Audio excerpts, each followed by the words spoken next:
ಎಲ್ರಿಗೂ ನಮಸ್ಕಾರ. ನಾನು ಅಶ್ವಥ್. ಅದಾನಿ ಕಂಪನಿಗೆ ಶಾಕ್ ನೀಡಿ ಭಾರತದ ಷೇರು ಮಾರುಕಟ್ಟೆಯನ್ನು ಶೇಕ್ ಮಾಡಿದಂಥ ಹಿಂಡನ್ಬರ್ಗ್ ರಿಸರ್ಚ್ ಈಗ ದಿಢೀರಾಗಿ ತನ್ನ ಕಾರ್ಯಾಚರಣೆ ನಿಲ್ಲಿಸುವುದಾಗಿ ಹೇಳಿದೆ. ವಿಶ್ವದ ಹಲವಾರು ಕಂಪನಿಗಳಿಗೆ ಬೀಗ ಜಡಿದ ಹಿಂಡನ್ಬರ್ಗ್ ರಿಸರ್ಚ್ ದಿಢೀರಾಗಿ ತನ್ನ ಕಾರ್ಯಾಚರಣೆ ನಿಲ್ಲಿಸುವುದಾಗಿ ಹೇಳುವುದರ ಮೂಲಕ ಹಲವಾರು ಅನುಮಾನಗಳು ಮೂಡಿದೆ. ಹೀಗಾಗಿ ಹಿಂಡನ್ಬರ್ಗ್ ರಿಸರ್ಚ್ ದಿಢೀರಾಗಿ ಕಾರ್ಯಾಚರಣೆ ನಿಲ್ಲಿಸ್ತಾ ಇರೋದು ಯಾಕೆ? ಹಿಂಡನ್ಬರ್ಗ್ನಿಂದ ಯಾವೆಲ್ಲ ಕಂಪನಿಗಳು ದಿವಾಳಿಯಾಗಿದೆ? ಈ ರಿಸರ್ಚ್ ಹಿಂದೆ ಯಾರಿದ್ದಾರೆ? ವರದಿ ಪ್ರಕಟವಾದ ನಂತರ ಅದಾನಿ ಕಂಪನಿಗೆ ಏನಾಯಿತು? ಇತ್ಯಾದಿ ಎಲ್ಲ ವಿಚಾರಗಳನ್ನು ನಾನು ಈ ವಿಡಿಯೋದಲ್ಲಿ ತಿಳಿಸ್ತಾ ಇದ್ದೀನಿ. 2017ರಲ್ಲಿ 11 ಮಂದಿ ಸಮಾನ ಮನಸ್ಕರಿಂದ ಆರಂಭಗೊಂಡಂಥ ಹಿಂಡನ್ಬರ್ಗ್ ರಿಸರ್ಚನ್ನು ಜನವರಿ 16ರಂದು ಮುಚ್ಚುವುದಾಗಿ ಮುಖ್ಯಸ್ಥ ನೆಥನ್ ಆಂಡರ್ಸನ್ ಹೇಳಿದ್ದಾರೆ. ಮುಚ್ಚಲು ನಿರ್ದಿಷ್ಟವಾದ ಕಾರಣಗಳನ್ನು ನೀಡಿಲ್ಲ, ಯಾವುದೇ ಬೆದರಿಕೆ ಇಲ್ಲ, ಆರೋಗ್ಯ ಸಮಸ್ಯೆ ಇಲ್ಲ ಅಂತ ಹೇಳಿದ್ದಾರೆ. ಆದರೆ ನೆಥನ್ ಆಂಡರ್ಸನ್ ಒಂದು ವಿಷಯ ಸ್ಪಷ್ಟಪಡಿಸಿದ್ದಾರೆ. ಇನ್ನು ಮುಂದೆ ಕುಟುಂಬದ ಸದಸ್ಯರ ಜೊತೆ ಹೆಚ್ಚು ಸಮಯ ಕಳೆಯಲು ಬಯಸ್ತೀನಿ, ಮನಸ್ಸಿಗೆ ಖುಷಿ ನೀಡುವ ಸಂಗತಿಗಳತ್ತ ಗಮನವನ್ನು ಹರಿಸ್ತೀನಿ. ಅಷ್ಟೇ ಅಲ್ಲದೆ ಹಿಂಡನ್ಬರ್ಗ್ ಯಾವ ರೀತಿ ಸಂಶೋಧನೆ ವರದಿಯನ್ನು ತಯಾರಿಸ್ತಾ ಇತ್ತು, ಇದಕ್ಕಾಗಿ ಒಂದು ವಿಡಿಯೋವನ್ನು ಮುಂದಿನ ದಿನಗಳಲ್ಲಿ ಪ್ರಕಟಿಸ್ತೀನಿ ಅಂತ ನೆಥನ್ ಆಂಡರ್ಸನ್ ಅವರು ಹೇಳಿದ್ದಾರೆ. ನೆಥನ್ ಆಂಡರ್ಸನ್ ಅವರು ಕಂಪನಿ ವಿಸರ್ಜನೆ ಹಿಂದೆ ಯಾವುದೇ ನಿರ್ದಿಷ್ಟವಾದ ಕಾರಣಗಳನ್ನು ನೀಡಲಿಲ್ಲ. ಪುಟಗಟ್ಟಲೆ ವರದಿಗಳು ಪ್ರಕಟಗೊಂಡ ನಂತರ ಕಂಪನಿಗಳು ಪ್ರತಿಕ್ರಿಯಿಸಿದರೆ ಮತ್ತಷ್ಟು ಕೌಂಟರ್ಗಳನ್ನು ಹಿಂಡನ್ಬರ್ಗ್ ರಿಸರ್ಚ್ ನೀಡ್ತಾ ಇತ್ತು. ಆದರೆ ದಿಢೀರ್ ಆಗಿ ಕಂಪನಿಗೆ ಬೀಗ ಹಾಕಿದ್ದು ಹಲವು ಅನುಮಾನಗಳಿಗೆ ಕಾರಣವಾಗಿದೆ. ಅದರಲ್ಲೂ ಡೊನಾಲ್ಡ್ ಟ್ರಂಪ್ ಅವರು ಅಧಿಕಾರ ಸ್ವೀಕಾರಕ್ಕೆ 4 ದಿನ ಇರುವಾಗಲೇ ಕಂಪನಿ ಮುಚ್ಚುತ್ತಾ ಇರುವುದೆಂದು ಘೋಷಣೆ ಮಾಡಿದ್ದು ಮತ್ತಷ್ಟು ಅನುಮಾನಕ್ಕೆ ಕಾರಣವಾಗಿದೆ. ನಿಖರ ಕಾರಣ ನೀಡದೇ ಇದ್ದರೂ ಷೇರು ಮಾರುಕಟ್ಟೆ ತಜ್ಞರು ಹಿಂಡನ್ಬರ್ಗ್ ರಿಸರ್ಚ್ ಬಾಗಿಲು ಹಾಕಲು ಹಲವಾರು ಕಾರಣಗಳನ್ನು ನೀಡ್ತಾ ಇದ್ದಾರೆ. ಈ ಕಾರಣಗಳನ್ನು ಏನು ಅಂತ ತಿಳ್ಕೊಳ್ಳೋ ಮೊದಲು ಹಿಂಡನ್ಬರ್ಗ್ ರಿಸರ್ಚ್ ಮಾರುಕಟ್ಟೆಯಲ್ಲಿ ಏನು ಮಾಡ್ತಾ ಇತ್ತು ಅಂತ ಮೊದಲು ತಿಳ್ಕೊಳ್ಳೋಣ. Hindenburg short selling company. Short selling ಹೂಡಿಕೆಯ ಭಾಗವಾಗಿದ್ದು ಭಾರತ ಸೇರಿದಂತೆ ವಿಶ್ವದ ಹಲವೆಡೆ ವ್ಯವಹಾರ ನಡೆಸಲು ಅನುಮತಿ ಇದೆ. ಮುಂದಿನ ದಿನಗಳಲ್ಲಿ ಕಂಪನಿಯ ಷೇರು ಮೌಲ್ಯ ಕುಸಿಯುತ್ತೆ ಅಂತ ಮೊದಲೇ ಊಹಿಸಿ ಬ್ರೋಕರ್ ಬಳಿ ಸಾಲವಾಗಿ ಶೇರ್ಗಳನ್ನು ಪಡೆದು ಅದನ್ನು ಮುಕ್ತ ಮಾರುಕಟ್ಟೆಯಲ್ಲಿ ಮಾರಲಾಗುತ್ತೆ. ನಂತರ ಆ ಕಂಪನಿಯ ಷೇರು ಮೌಲ್ಯ ಕುಸಿದಾಗ ಕಡಿಮೆ ಬೆಲೆಗೆ ಷೇರುಗಳನ್ನು ಮರು ಖರೀದಿಸಿ ಬ್ರೋಕರಿಗೆ ನೀಡಲಾಗುತ್ತೆ. ಷೇರು ಮೌಲ್ಯ ಕುಸಿತಗೊಂಡಾಗ ಅವುಗಳನ್ನು ಕಡಿಮೆ ಬೆಲೆಗೆ ಮರು ಖರೀದಿಸಿ ಲಾಭ ಮಾಡೋದಕ್ಕೆ ಶಾರ್ಟ್ ಸೆಲ್ಲಿಂಗ್ ಅಂತ ಕರೆಯಲಾಗುತ್ತೆ. ಒಂದು ರೀತಿಯಲ್ಲಿ ಇದು ಅಪಾಯದ ಕಾರ್ಯಾಚರಣೆ. ಒಂದು ವೇಳೆ ಷೇರು ಮೌಲ್ಯ ಕುಸಿತವಾಗದ ಏರಿಕೆಯಾದರೆ ಶಾರ್ಟ್ ಸೆಲ್ಲಿಂಗಲ್ಲಿ ಭಾರಿ ನಷ್ಟವಾಗುತ್ತೆ. ಈಗ ಯಾಕೆ ಮುಚ್ಚಿರ್ಬೋದು ಅಂತ ನೋಡುವುದಾದರೆ ಹಿಂಡನ್ಬರ್ಗ್ ಮೊದಲೇ ಶಾರ್ಟ್ ಸೆಲ್ಲಿಂಗ್ ಕಂಪನಿ. ವ್ಯವಹಾರದಲ್ಲಿ ನಷ್ಟವಾಗಿರುವ ಕಾರಣ ಮುಚ್ಚಿರ್ಬೋದು ಅಂತ ಹೇಳಲಾಗ್ತಾ ಇದೆ. ಆದರೆ ಹಲವು ಮಂದಿ ಈ ಮಾತನ್ನು ಒಪ್ತಾ ಇಲ್ಲ. ಎರಡನೇದಾಗಿ ಇದು ಕಂಪನಿಗಳ ವಿರುದ್ಧ ನೆಗೆಟಿವ್ ವರದಿಗಳನ್ನು ಪ್ರಕಟಿಸುತ್ತೆ.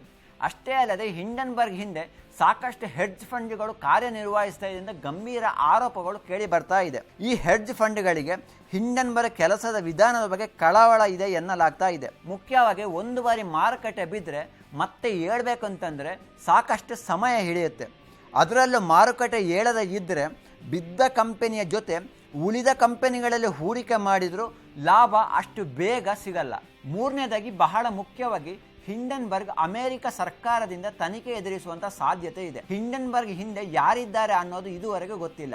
ಆದರೆ ಶತಕೋಟ್ಯಾಧಿಪತಿ ಜಾರ್ಜ್ ಸೋರೋಸ್ ಹಿಂಡನ್ಬರ್ಗ್ ಹಿಂದೆ ಇದ್ದಾರೆ ಎನ್ನುವ ಆರೋಪಗಳು ಕೇಳಿ ಬಂದಿದೆ. ಜಾರ್ಜ್ ಸೋರೋಸ್ ಅವರ ಮೇಲೆ ಡೊನಾಲ್ಡ್ ಟ್ರಂಪ್ ಅವರು ಮೊದಲಿನಿಂದಲೂ ಕಿಡಿಕಾರುತ್ತಾ ಬಂದಿದ್ರು.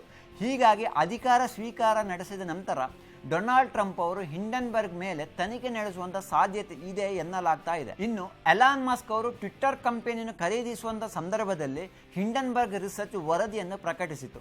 ಇದರಿಂದಾಗಿ ಟ್ವಿಟ್ಟರ್ ಮತ್ತು ಎಲಾನ್ ಮಸ್ಕ್ ಅವರಿಗೆ ಭಾರಿ ನಷ್ಟವಾಗಿತ್ತು. ಸದ್ಯ ಎಲಾನ್ ಮಸ್ಕ್ ಅವರು ಟ್ರಂಪ್ ಅವರ ಆತ್ಮೀಯರಾಗಿದ್ದಾರೆ. ಅಷ್ಟೇ ಅಲ್ಲದೆ ಅವರ ತಂಡದ ಸದಸ್ಯರ ಆಗಿದ್ದಾರೆ. ಹೀಗಾಗಿ ಅಮೆರಿಕ ಸರ್ಕಾರ ಹಿಂಡನ್ಬರ್ಗ್ ಮೇಲೆ ತನಿಖೆ ನಡೆಸುವ ಸಾಧ್ಯತೆಯೇ ಹೆಚ್ಚಿದೆ. ಕೊನೆಯದಾಗಿ ಬಹಳ ಮುಖ್ಯವಾಗಿ ಕೆನಡಾದ ಮಾಧ್ಯಮ ಸಂಸ್ಥೆ ದಿ ಮಾರ್ಕೆಟ್ ಫಾರ್ಡ್ ಪೋರ್ಟಲ್ ಒಂದು ವರದಿಯನ್ನು ಪ್ರಕಟಿಸಿದ್ದು ಈಗ ಸಂಚಲನ ಮೂಡಿಸ್ತಾ ಇದೆ. ಹಿಂಡನ್ಬರ್ಗ್ ಕೆನಡಾದ ಅನ್ಸನ್ ಹೆಡ್ಜ್ ಫಂಡ್ ಜೊತೆ ಕೈ ಜೋಡಿಸಿದೆ. ವರದಿ ಪ್ರಕಟವಾಗುವ ಮೊದಲು ತನ್ನ ವರದಿಯನ್ನು ಈ ಹೆಡ್ಜ್ ಫಂಡಿಗೆ ನೀಡ್ತಾ ಬಂದಿದೆ ಎಂದು ಗಂಭೀರವಾದ ಆರೋಪವನ್ನು ಮಾಡಿದೆ. ಕೋರ್ಟ್ ದಾಖಲೆಗಳನ್ನು ಉಲ್ಲೇಖಿಸಿ ಈ ಸುದ್ದಿಯನ್ನು ಪ್ರಕಟಿಸಿದೆ. ಈ ಅನ್ಸನ್ ಹೆಡ್ಜ್ ಫಂಡ್ ಭಾರತದಲ್ಲೂ ಕಾರ್ಯನಿರ್ವಹಿಸ್ತಾ ಇದೆ. ಹೀಗಾಗಿ ಈ ಪ್ರಕರಣ ಹಿಂಡನ್ಬರ್ಗ್ಗೆ ಬಹಳ ಟೈಟ್ ಆಗುವಂಥ ಸಾಧ್ಯತೆಗಳಿದೆ. ಹಿಂಡನ್ಬರ್ಗ್ ಟ್ರ್ಯಾಕ್ ರೆಕಾರ್ಡ್ ನೋಡುವುದಾದರೆ 2017ರಲ್ಲಿ ಆರಂಭಗೊಂಡ ಹಿಂಡನ್ಬರ್ಗ್ ಇಲ್ಲಿವರೆಗೆ 63 ಕಂಪನಿಗಳ ವಿರುದ್ಧ ತನ್ನ ಸಂಶೋಧನಾ ವರದಿಯನ್ನು ಪ್ರಕಟಿಸಿದೆ.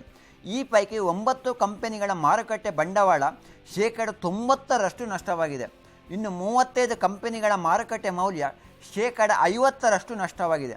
ಅದರಲ್ಲೂ 3 ಕಂಪನಿಗಳು ಸಂಪೂರ್ಣವಾಗಿ ದಿವಾಳಿಯಾಗಿದೆ. ಇನ್ನು ಎಲೆಕ್ಟ್ರಿಕ್ ವಾಹನಗಳ ತಯಾರಿಕಾ ಕಂಪನಿ ಲಾಸ್ ಟೌನ್ ಮೋಟಾರ್ಸ್ ಮತ್ತು ಟ್ರಕ್ ತಯಾರಕ ಕಂಪನಿ ನಿಕೋಲಾ ಕಾರ್ಪೊರೇಷನ್ ಮೇಲೆ ಬಿಡುಗಡೆ ಮಾಡಿದ ವರದಿ ಕಂಪನಿಗೆ ಭಾರಿ ನಷ್ಟವಾಗಿತ್ತು. ಅಕ್ರಮ ಮಾಡಿದ್ದಕ್ಕೆ ನಿಕೋಲಾ ಸಂಸ್ಥಾಪಕನಿಗೆ ಅಮೆರಿಕ ಕೋರ್ಟು ಶಿಕ್ಷೆ ಸಹ ವಿಧಿಸಿದೆ. ಕೆಲ ಕಂಪನಿಗಳಿಗೆ ನಷ್ಟವಾದರೂ ಕೆಲ ಕಂಪನಿಗಳಿಗೆ ಲಾಭವಾಗಿದೆ. ಅಮೆರಿಕದ ಬ್ಲೂಮ್ ಎನರ್ಜಿ ವರದಿ ಪ್ರಕಟವಾದ ಬಳಿಕ ಶೇಕಡ 584ರಷ್ಟು ಲಾಭವನ್ನು ಗಳಿಸಿತ್ತು.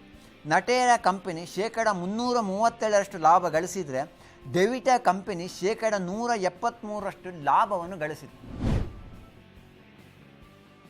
2022 ಸೆಪ್ಟೆಂಬರ್ನಲ್ಲಿ ಅದಾನಿ ಕಂಪನಿಗಳ ಮೌಲ್ಯ 22 ಲಕ್ಷ ಕೋಟಿ ಇತ್ತು. 2023 ಜನವರಿಯಲ್ಲಿ ಅದಾನಿ ಕಂಪನಿ FPO ಬಿಡುಗಡೆ ಮಾಡಲು ಮುಂದಾಗ್ತಾ ಇತ್ತು. ಈ ಸಂದರ್ಭದಲ್ಲಿ ಹಿಂಡನ್ಬರ್ಗ್ ರಿಸರ್ಚ್ ತನ್ನ ವರದಿಯನ್ನು ಬಿಡುಗಡೆ ಮಾಡಿತ್ತು. ಈ ವರದಿ ಬಿಡುಗಡೆಯಾದ ನಂತರ ಅದಾನಿ ಕಂಪನಿಗಳ ಮೌಲ್ಯ 7 ಲಕ್ಷ ಕೋಟಿಗೆ ಇಳಿಕೆಯಾಗಿತ್ತು. ವಿಶ್ವದ 3ನೇ ಶ್ರೀಮಂತ ವ್ಯಕ್ತಿಯಾಗಿದ್ದ ಅದಾನಿ ಒಮ್ಮಿಂದೊಮ್ಮನೆ 32ನೇ ಸ್ಥಾನಕ್ಕೆ ಜಾರಿದ್ರು. ಈ ಜನವರಿಯಲ್ಲಿ ಅದಾನಿ ಕಂಪನಿಯ ಮೌಲ್ಯ 12.9 ಲಕ್ಷ ಕೋಟಿ ರೂಪಾಯಿಗೆ ಏರಿಕೆಯಾಗಿದೆ. ಹಿಂಡನ್ಬರ್ಗ್ ಕಂಪನಿ ಮುಚ್ಚಿಕೊಂಡ ನಂತರ ಅದಾನಿ ಕಂಪನಿಗಳ ಷೇರುಗಳ ಮೌಲ್ಯ ನಿಧಾನವಾಗಿ ಏರಿಕೆ ಕಾಣ್ತಾ ಇದೆ. ಅದಾನಿ ವಿರುದ್ಧ ಸೆಬಿ ತನಿಖೆ ನಡೆಸ್ತಾ ಇದ್ದಂತೆ ಸೆಬಿಯ ಮುಖ್ಯಸ್ಥೆ ಮಾಧವಿ ಪುರ್ಬಿಚ್ ವಿರುದ್ಧವೇ ಹಿಂಡನ್ಬರ್ಗ್ ಗಂಭೀರವಾದ ಆರೋಪವನ್ನು ಮಾಡಿತ್ತು. ಬರ್ಮುಡಾ ಮತ್ತು ಮಾರಿಷಸ್ ಕಂಪನಿಗಳೊಂದಿಗೆ ಅದಾನಿ ಸಮೂಹ ವ್ಯವಹಾರವನ್ನು ನಡೆಸ್ತಾ ಇದೆ. ಈ ಕಂಪನಿಗಳಲ್ಲಿ ಮಾಧವಿ ಪುರಿ ಬುಚ್ ಮತ್ತು ಅವರ ಪತಿ ಧವಲ್ ಬುಚ್ ಪಾಲುದಾರಿಕೆಯನ್ನು ಹೊಂದಿದ್ದಾರೆ ಎಂದು ವರದಿಯನ್ನು ಪ್ರಕಟಿಸಿತ್ತು. ಈ ಕಾರಣಕ್ಕೆ ಅದಾನಿ ಸಮೂಹದ ಕಂಪನಿಗಳ ವಿರುದ್ಧ ಸೆಬಿ ಸರಿಯಾದ ತನಿಖೆಯನ್ನು ಮಾಡ್ತಾ ಇಲ್ಲ ಅಂತ ಆರೋಪವನ್ನು ಮಾಡಿತ್ತು. ಈ ಆರೋಪವನ್ನು ಮಾಧವಿ ಪುರಿ ಬುಚ್ ಅವರು ತಿರಸ್ಕರಿಸಿದರು. ಅಷ್ಟೇ ಅಲ್ಲದೆ ನಾನು ಸೆಬಿ ಸೇರುವ ಮೊದಲೇ ಎಲ್ಲೆಲ್ಲಿ ಕೆಲಸ ಮಾಡಿದ್ದೇನೆ ಎನ್ನುವ ಮಾಹಿತಿಯನ್ನು ಈಗಾಗಲೇ ನೀಡಿದ್ದೇನೆ.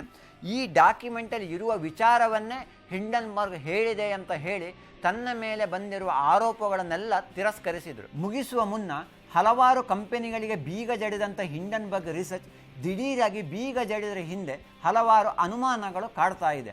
ಅಮೆರಿಕ ಸರ್ಕಾರದ ಡೀಪ್ ಸ್ಟೇಟ್ನ ಒಂದು ಭಾಗ ಹಿಂಡನ್ಬರ್ಗ್ ಎನ್ನುವ ಆರೋಪ ಸಹ ಕೇಳಿ ಬರ್ತಾ ಇದೆ. ಡೊನಾಲ್ಡ್ ಟ್ರಂಪ್ ಅವರು ನಾನು ಅಧಿಕಾರ ಸ್ವೀಕಾರ ಮಾಡಿದ ನಂತರ ಈ ಡೀಪ್ ಸ್ಟೇಟ್ ಸಂಸ್ಕೃತಿಯನ್ನು ಸಂಪೂರ್ಣವಾಗಿ ಕೊನೆಗೊಳಿಸ್ತೇನೆ ಅಂತ ಈಗಾಗಲೇ ಘೋಷಣೆ ಸಹ ಮಾಡಿದ್ದಾರೆ. ಒಂದು ವೇಳೆ ಹಿಂಡನ್ಬರ್ಗ್ ಮೇಲೆ ತನಿಖೆ ನಡೆಸಿದರೆ ಯಾವ ಕಾರಣಕ್ಕೆ ಹಿಂಡನ್ಬರ್ಗ್ ಬಾಗಿಲು ಹಾಕಿತು ಎನ್ನುವ ವಿಚಾರ ಮುಂದಿನ ದಿನಗಳಲ್ಲಿ ತಿಳಿಯಲಿದೆ.